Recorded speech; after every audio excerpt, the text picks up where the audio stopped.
now recording. So Okay. we're with Terry McDermott from Lotus Crush. Terry, what did you tell us about, your earliest memories of music? What got you excited, who those artists were, and, what led you to want to do music in your life? Okay. Putting a jacket on to stave off the Seattle cold. I think the earliest memories I have were, I think, really my father's record collection. We lived in Scotland, obviously.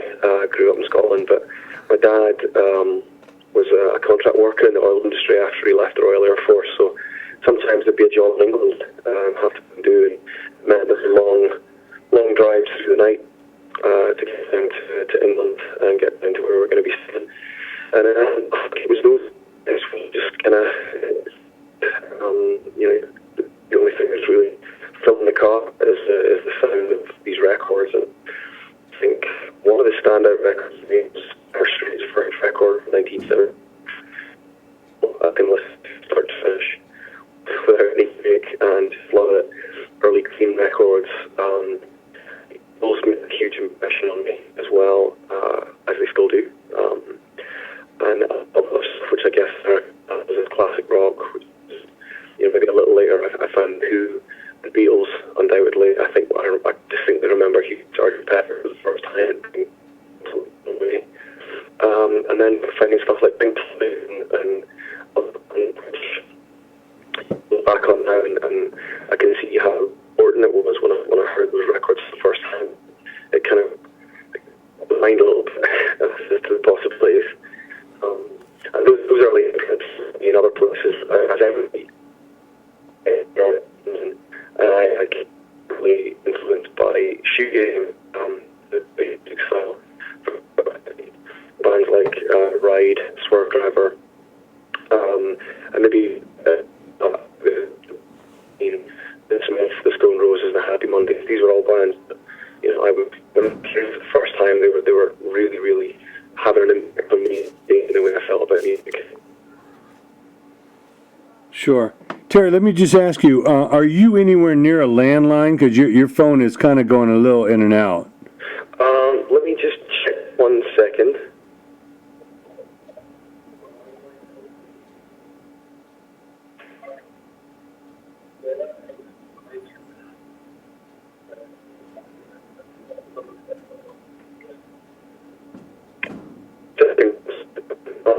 Step out of the balcony and see if we can get a better signal.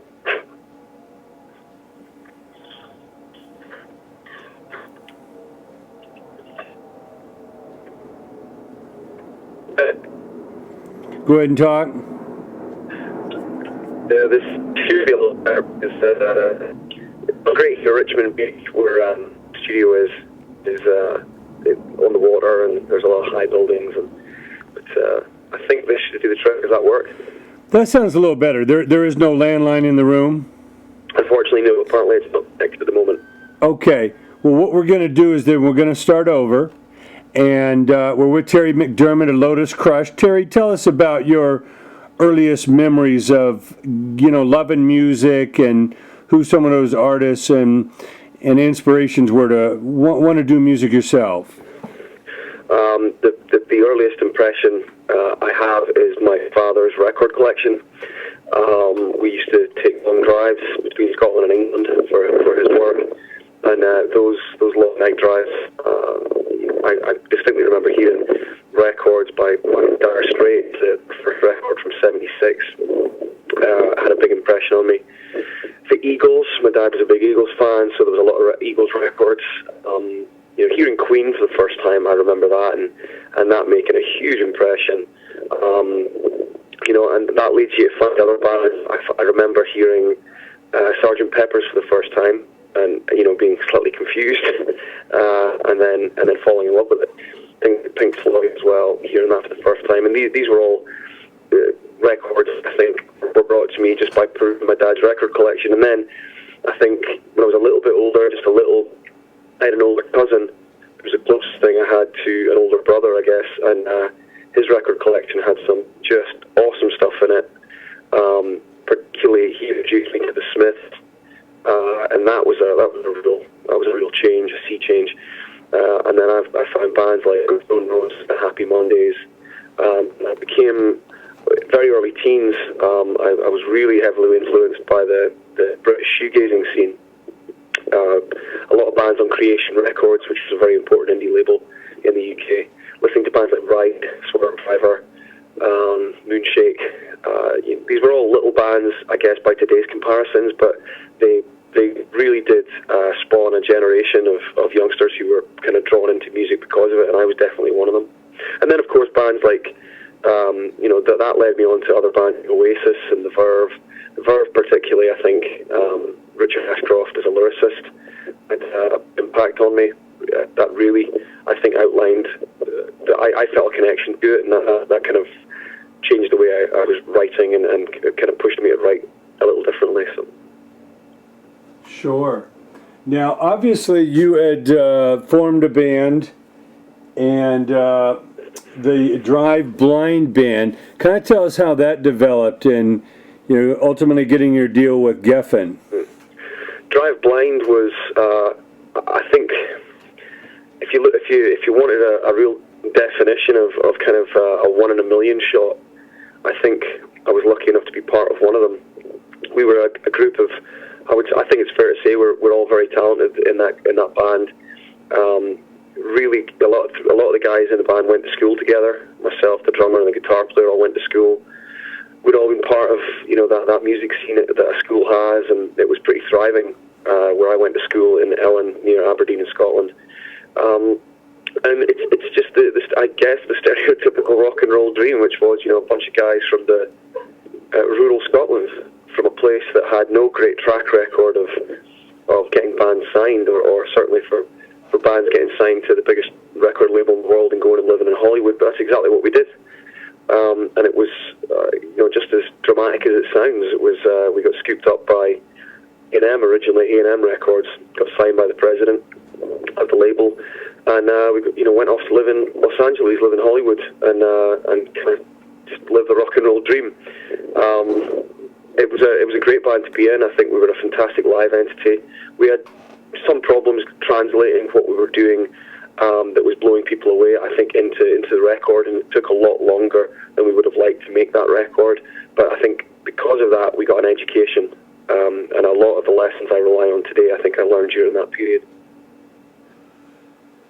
Well, we certainly know Ron Fair. Ron is a legendary executive, been around for many years, and discovered, Christina Aguilera and got behind the Black Eyed Peas and a lot of groups. But what did you learn the most from working with someone like Ron?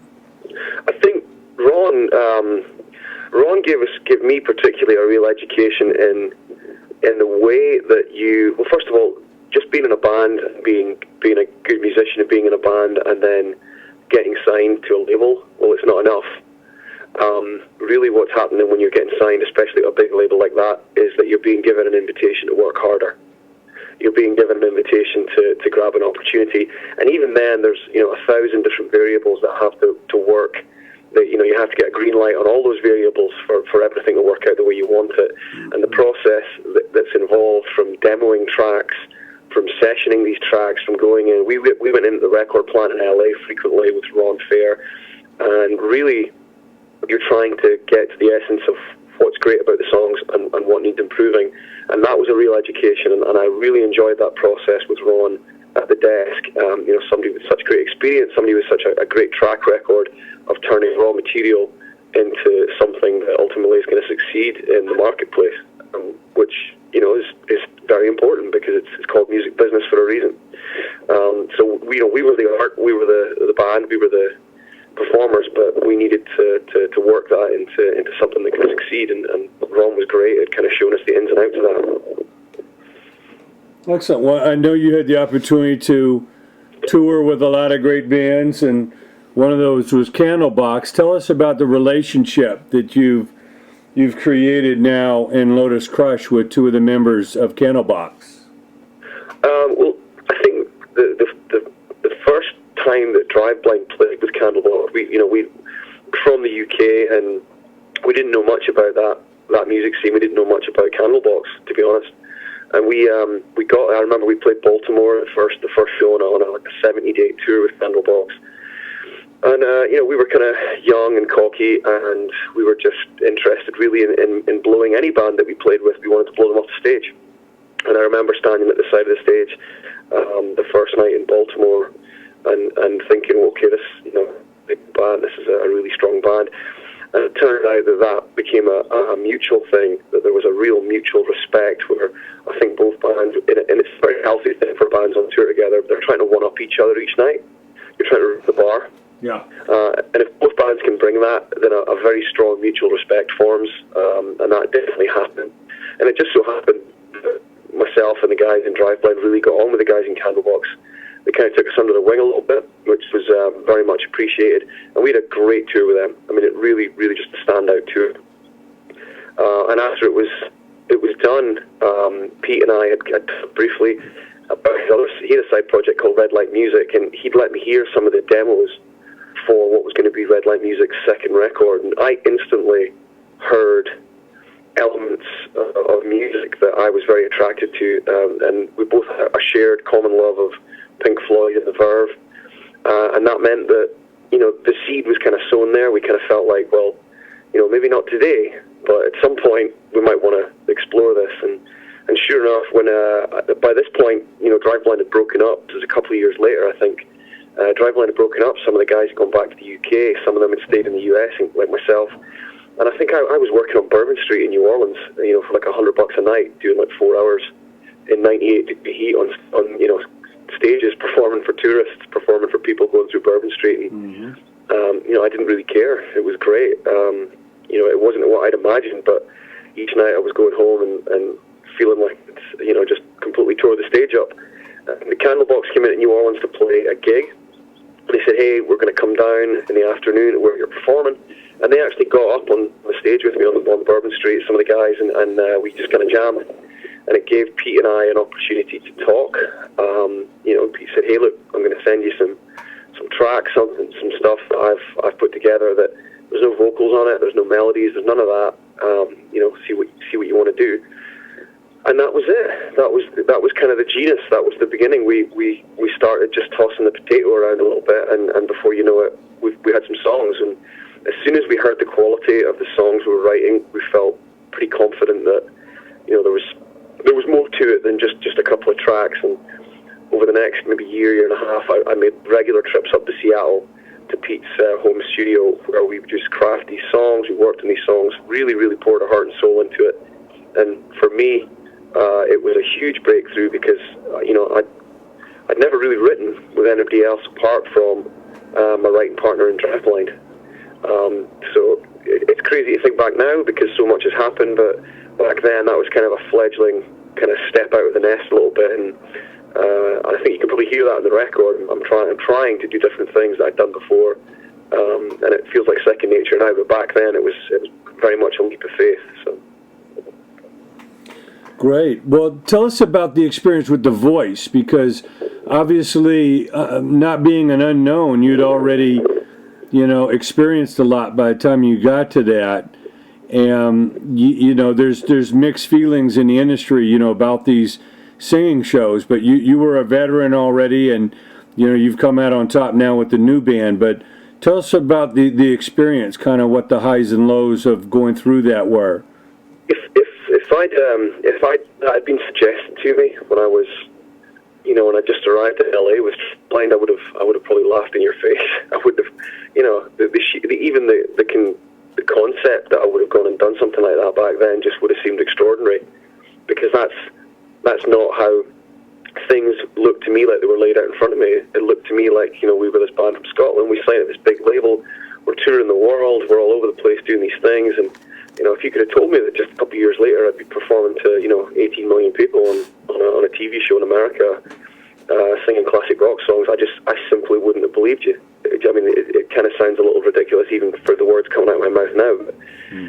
But by that point, I'd learned a lot, and my career, my life had gone in bizarre directions that I had absolutely no idea could happen. By this point I had my son. He was born while I was on tour in 2006. So I mean, my wife and my son and I were based in New Orleans. You know, I certainly didn't see that coming. I was working as a New Orleans musician, as a Bourbon Street musician. You know, I certainly didn't see that coming. And then, of course, me and Pete had put together this band, and none of this was kind of in the original script. None of this was in the original plan. So by this point, I honestly kind of would look over my shoulder and go, you know what, it's a roller coaster. I have no idea where this is going. I have no idea where any of this is going, and I certainly don't have the map. So when that opportunity came along, my attitude very much, absolutely, why not? You know, why not? It's not any stranger than things that have been going on for the last couple of years. It could be just another interesting twist in what has become a pretty bizarre story. So I looked at it like that. I mean, I was fully aware of the attitudes that the industry has to those shows. I'm no stranger to that. I was no stranger to that before I was on the show, and I certainly, can see firsthand the effect that has. It's positive and negative. But I also was staring down the barrel of a situation where I thought, you know what, if you don't take chances, then you're always going to be saying, well, what if? And I've never been somebody that likes that. I don't like kind of saying, well, it's not something I want to be sitting talking about in 10 years, saying, well, if only this had happened, only this had happened. I'd rather that you tried and failed than you didn't do it and you never knew. So I kind of thought, screw it, let's go for it, let's see what happens, it could be fun. And it turned out to be a far more enjoyable experience than I possibly could have imagined. I was particularly, I think if I'm being honest with myself, I was probably a little arrogant about it because I imagined that it was going to be this kind of really cheesy kind of pop situation. But when I got on the show, these were just really hard-working people. There was an enormous team. It was a lot of fun to be part of the production, of making a live TV show, of seeing these people working very hard. There's a lot of talent on the show, particularly the voice band. I mean, these just great players. So I thoroughly enjoyed it. And, I was happy to eat my hat a little bit and say, well, that worked out pretty good. And then when you come off the show, you have the reality that as well, it was a TV show. I mean, let's not get ahead of ourselves, and I was singing other people's music, so I knew instantly I just had to go back to doing what I'd always done, and that was making music and trying to bring it to the audience that the show had generated. And that is, that there's pitfalls in that process, but I got the iTunes Rock Chart #1 straight off the bat, and I've just tried to make the best of it. It's an absolute roller coaster, and I do not have the crystal ball, so I'm just trying to have fun one step at a time. Well, you had Adam Levine, CeeLo Green, and Blake Shelton want to work with you. Why did you decide to go with Blake, and what did you learn from him? It was gut feeling, instinct with Blake. I think because maybe I had been in the industry for a little while, and I did know people, and I did maybe have my own opinions on what was a good idea and what wasn't a good idea. I think Blake, to me, just seemed like the package. It struck me that I was looking at an honest guy. It struck me that I wasn't seeing so much an on-screen persona as I was perhaps the real person. And I chose to go with that. I chose to give that a crack. And I also felt that, I know it sounds bizarre to say, but I also felt that there was a good session scene in Nashville. There's a good strong country scene where there was a lot of guys I knew were writing in country, and I thought, well, maybe that's something that is in my future. Maybe that's something that I wanted to look at. So I thought, yeah, why not go with Blake? And I got on with Blake from the first time I met him. Very genuine, warm, kind guy, very funny, and more than anything, there was a lot of things that he did behind the scenes to be helpful and kind to myself and to Cassidy Pope, that he didn't let the camera see it, and he was quite deliberate. He told them, he didn't want it to make a big deal about it, and I thought that was very much Blake. He wasn't being good to us for effect. He wasn't being kind to us for effect. He wasn't, trying to be grateful for our work for effect. He was saying, I don't want this on the cameras, I don't want to make a big song and dance, and that to me summed up why it was the right reason to go with Blake. And it was a very strong reminder that you can be that kind of person and still be tremendously successful. Sure. And I mean, quite an accomplishment coming in second out of all the many thousands that auditioned for the show. But what was that final moment like, standing up there, with you and her, that only one of you was going to be crowned the winner? What were the emotions with all the build up and the pressure of that? What was that moment like? Well, I think I was pretty convinced I was going to come in second anyway. Cassidy's iTunes sales had been, pretty extraordinary, and that was fine by me. Maybe my attitude was a little different because I wasn't some starry-eyed teenager that imagined that if you got a record deal with Universal, then it suddenly just starts raining gold from the sky. I had been on a Universal label prior. I'd been on A&M, I'd been on Geffen, and I had my reservations, not about the label itself, but about what they were going to expect of me in terms of, artistically, what they were going to look for me to do. Because I had A&R meetings at this point with the label, because potentially, they're going to be working with you. And I wasn't very excited about that prospect, to be honest. If anything, I'd gone far enough away from being on a major label that I was a little worried that it would not be the smartest thing, and I'm sure they felt the same way. It's like, well, what kind of record are we going to make with this guy? So I think I was happy. I was quietly relieved. I think that second place worked out, and I think it suited everybody's purpose. I think it suited everybody's needs. Like I say, if I'd been more of just a kind of starry-eyed optimist, maybe I would have been standing there going, oh, well, damn, I missed out on first. But that was never something that bothered me. It was never something that really worried me that much. My close friends would say, when I was talking to them, I said, no, don't worry about it. I won't be getting past, 16, or I won't be getting past 8. There's no way America is gonna take this funny haircut foreigner and kind of keep him on till the final show. But I did. So, in terms of the achievement, I was really, really proud to have got that far and get to the final show, because I do think I've got a competitive nature, and I just liked the idea that it was a competition. It was a lot of fun. I treated it like the World Cup of singing. Just so happened that the rest of the contestants were from the USA. But I liked the challenge. I really, really enjoyed the challenge every week. I liked getting up early. I liked going to the gym. I liked going into rehearsals. I liked being ready, and then I loved the buzz of walking out in front of that live audience, knowing that, if you got it wrong, you're going home, and anything could go wrong at any time. I loved it. So it was kind of like incredibly fun, and the competitive nature was really entertaining. But I was really happy for Cassidy, particularly happy for Cassidy, because she is such a genuine, kind-natured girl that I could, when she was crying at the end, it kind of broke my heart a little bit. But I knew it was because she'd been on a hell of a road to get where she was as well. She'd been on major labels. She'd been, she already toured the world with Hey Monday. She knew exactly the ins and outs and the pros and cons of it. But, I think it worked out great for her. She's the right age, right genre. So I think for all concerned, me finishing second happened to be a good thing.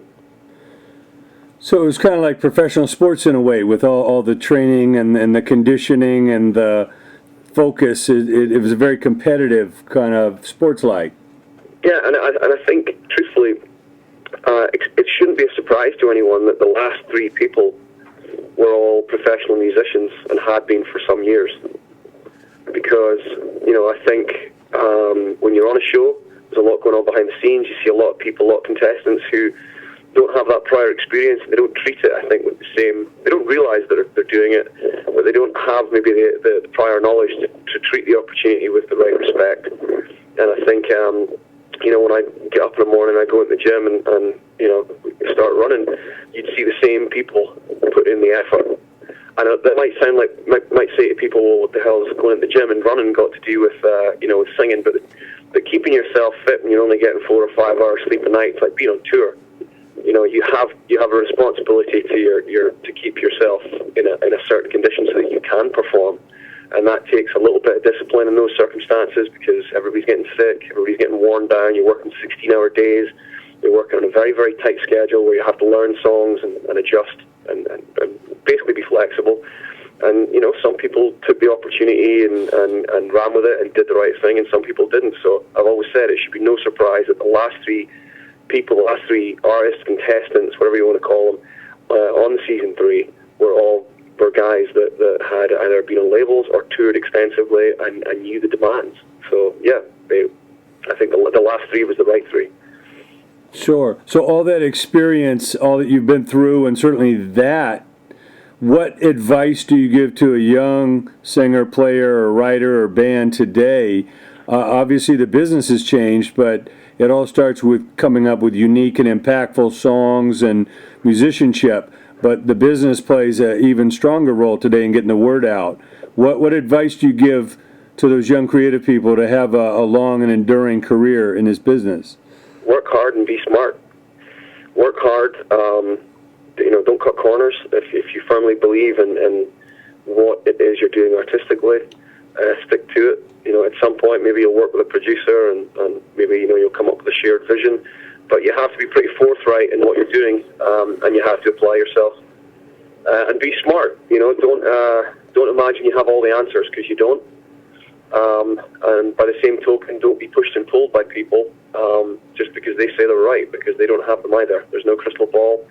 Always take a handful of opinions before making a decision, because you know there is no magic spell. There's no crystal ball. It's taking good advice and trying to be a little bit wise about the choices you make. And obviously you need to have a lot of perseverance, you know, a lot of endurance, you know, to handle the no's and the doors slammed. You're going to be the last man standing. I mean, that's just the general rule. You know, half the time, if you're talking about, you know, labels looking at bands or artists, you know, there's always a bigger fish, as the expression goes. There's always somebody out there in the world that is way more talented than you are. You know, and I always try to remind myself of that, which is, you know, there's millions of people out there that can do what I do better.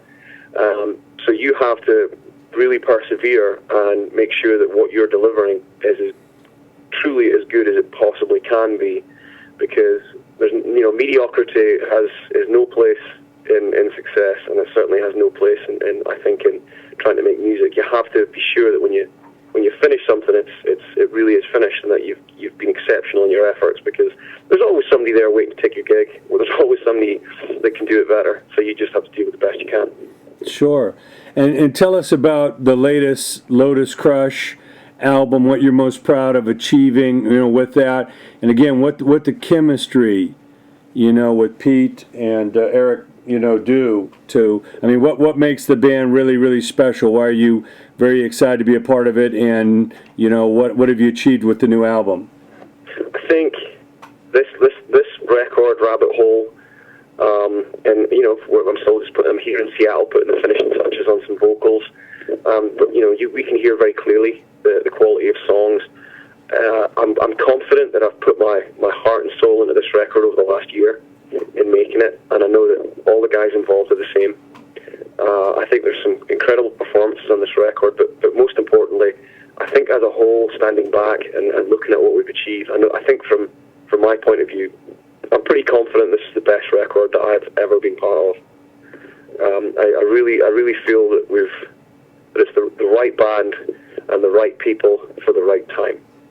And I don't think that combination can always be said. Certainly in my past, I don't think I've been lucky enough to have all those things happen the way I would like. But you know, it just feels like a little bit of magic. There's a little bit of pixie dust is on this record, and we've managed to capture something. And I know if I'm, you know, being completely honest, I think I've had my struggles over the years since my mother passed away, and you know, battles with alcohol and stuff that really just goes on in the background in anyone's life.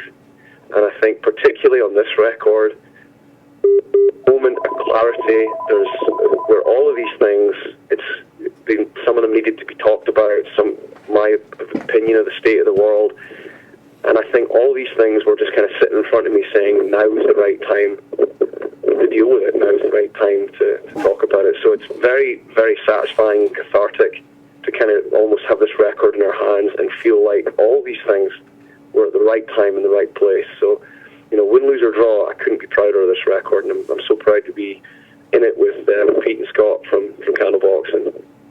guys in the band. You know, they're very hard workers.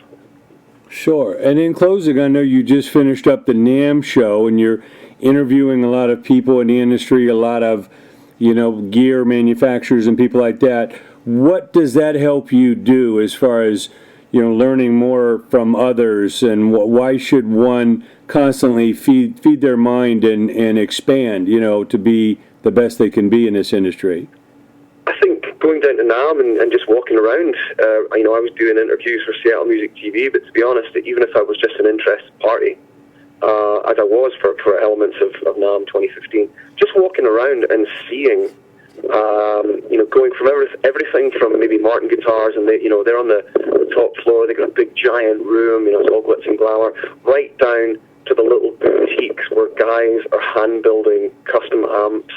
And if you go and talk to these little boutiques, these guys, their eyes widen when you talk to them, because they've managed to come up with something innovative. They've come up with something nobody's thought of before, or they're trying something new. And it just reminds you that at every single level of this industry, it ultimately comes back down to an art and a passion. It's not just about dollar signs. Dollar signs ultimately are what makes the industry work. But to get to that point, everybody is trying to be exceptional. Everybody is trying to do something that hasn't been done before, or trying to do it better than they've individually ever done it before. And it's inspiring. It's inspiring. It's a reminder that this is an artistic business. This is art, and that it does take people being unique, special. So I had some great conversations with some manufacturers, and some of them were just doing some really wild things that they won't get into public domain for some time. But when they do, there's people out there, gearheads particularly, that will get very excited. Well, yeah, likewise. I've been going to NAMM for over 30 years now, and it's just amazing to be a part of a community. You see so many talented people, from the players to the writers to the producers to the, the roadies and the tech guys. It's a very, very creative community, and obviously A to Z is represented at a show like NAMM, but it's just really exciting to see in these days of technology that, creative minds really still rule. You can have all the technology in the world, but without the creative mind to really maximize and expand on it, computers and machines will still not take over art.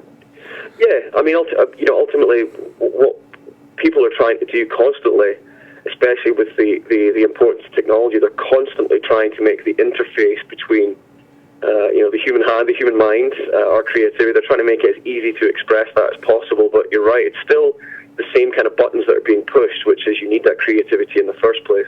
And I think the other thing about NAMM, for me, and you touched on it there, and I think it's a really good point, is it is a community.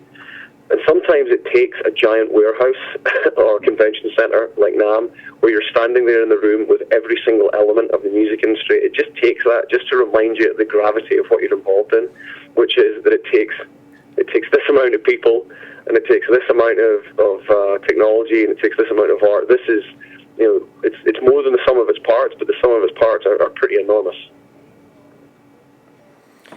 Well, it's a real pleasure, Terry. We look forward to the new album and seeing you guys out live.